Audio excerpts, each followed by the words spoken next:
د لوی خدای په نامه د خبرونو سرټکي د بهرنیو چارو وزارت مالیې او ادارې مرستیال سره د بې پولې ډاکټرانو د مشر لیدنه د اقتصادي کمیسیون د تخنیکي نوبتي غونډه کې د منظور شوي ښاري پلانونو د پلي کېدو په تړاو خبري او په غزه کې د طوفان الاقصی د خبریال شهادت.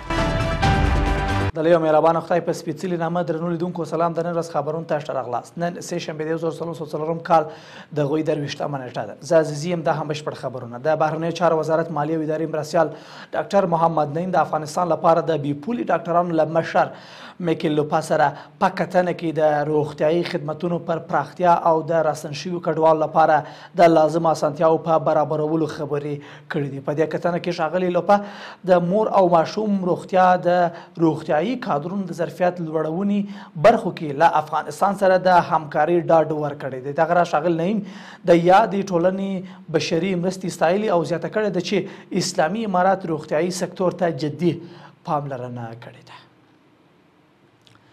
د اقتصادي کمیسیون د تخنیکي کمیټې نوبتي غونډه کې د منظور شوي ښاري پلانونو د پلي کېدو او په هغه کې د شته نمرو د ویش په تړاو خبرې شوې دي.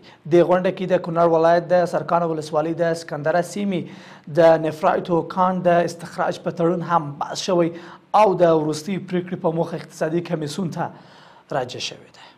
د خبرونو دوام. د لوړو زده کړو وزیر شیخ ندا محمد ندیم دغه وزارت د رهبري شورا ناسته کې ویلي چې د اسلامي امارت په حاکمیت سره په د لوړو زده کړو کیفیت ته پاملرنه زیاته شوې او په پوهنتونونو کې د خیالي محصلینو مخنیوی شوی دی. د لوړو زده کړو وزارت وایي چې په دې ناسته کې د امارتي پوهنتونونو له لوري د خصوصي لوړو زده کړو بنسټونو د څارنې لارښود د امارتي تحصیلي نهادونو د فوق لیسانس پروګرامونو د ازموینې لارښود د تحصیلي بنسټونو د تدریس کیفیت لوړه طرحه لیسانس برنامو کې د تحصیلي دورې د مودې ټاکنه او یو شمېر نورو مهمو موضوعاتو په تړاو بحث او لازمي پریکړې وشوې.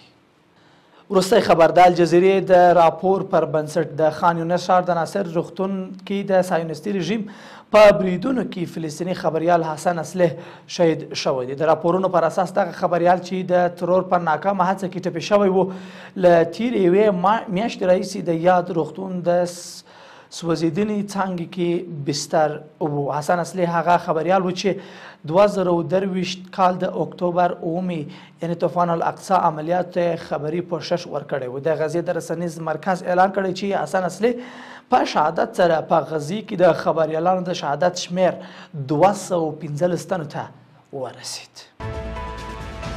له ملتیا او مننه. تر بیا ښه وخت او ښه چل.